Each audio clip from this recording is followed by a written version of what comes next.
தற்போது கிடைத்துள்ள முக்கிய செய்தி, வேலூர் மாவட்டம் காட்பாடியில் உள்ள அமலாக்கத்துறையினர் சோதனை நடைபெற்று வரும் நிலையில் முதலமைச்சருடன் நீர்வளத்துறை அமைச்சர் துரைமுருகன் சந்திப்பு நடைபெற்றிருக்கிறது. இது தொடர்பான முழுமையான விவரங்களோடு எமது செய்தியாளர் ஹரிஹரசுதன் இணைகிறார். வணக்கம் ஹரிஹரசுதன், விவரங்கள் என்ன? அதாவது திண்டுக்கல் மாவட்டம் பழனியிலிருந்து மதுரையில் நடைபெற உள்ள பாரதிய ஜனதா கட்சியின் மகளிர் அணி நீதி பேரணிக்கு செல்வதற்காக பழனியிலிருந்து புறப்பட்ட பாஜகவை சேர்ந்த மகளிர்களை இன்று காலை போலீசார் தடுத்து நிறுத்தி கைது செய்தனர். கைது செய்த மகளிர் அணி பெண்களை தனியார் தனியார் திருமண மண்டபத்தில் அடைத்து வைத்துள்ளனர். இது தொடர்பாக அவர்களை காண சென்ற திண்டுக்கல் மேற்கு மாவட்ட பாரதிய ஜனதா கட்சியின் தலைவர் கனகராஜ் அவர்கள் பெண்களை சந்தித்து விட்டு வெளியே வந்து செய்தியாளர்களை சந்தித்தார்.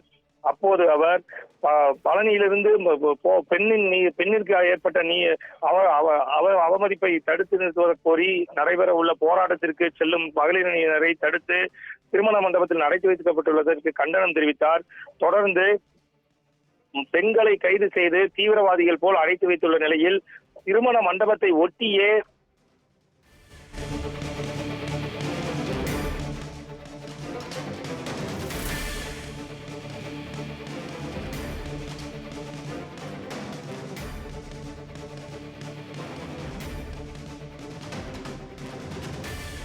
முதலமைச்சருடன் நீர்வளத்துறை அமைச்சர் துரைமுருகனின் சந்திப்பு நடைபெற்று இருக்கிறது.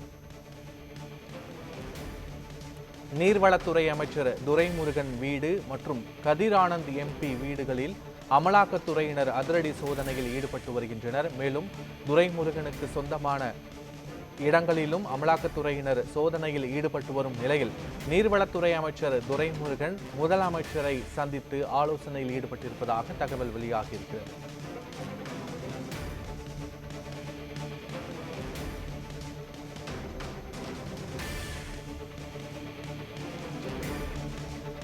திமுக பொதுச் செயலாளர் துரைமுருகனின் காட்பாடி வீட்டில் அமலாக்கத்துறையினர் காலை முதலே சோதனையில் ஈடுபட்டு வருவதால் அங்கு பதற்றமான நிலை நீடிக்கிறது. திமுக தொண்டர்கள் அவரது வீட்டின் முன்பாக குவிந்திருப்பதால் துப்பாக்கி ஏந்திய போலீசாரின் பாதுகாப்பும் அங்கு போடப்பட்டிருக்கிறது. எம்பி கதிர் ஆனந்த் வீட்டிலும் அமலாக்கத்துறையின் இந்த சோதனையானது நடைபெற்று வருகிறது. மேலும் துரைமுருகனுக்கு நெருக்கமாக இருப்பவர்களாக கருதப்படுபவர்களின் வீடுகளிலும் சோதனையானது காலை முதலே நடைபெற்று வரும் நிலையில் சோதனை நடைபெறும் அதே நேரத்தில் அமைச்சர் துரைமுருகன் முதலமைச்சர் மு.க. ஸ்டாலினுடன் சந்திப்பும் நடைபெற்றிருக்கிறது.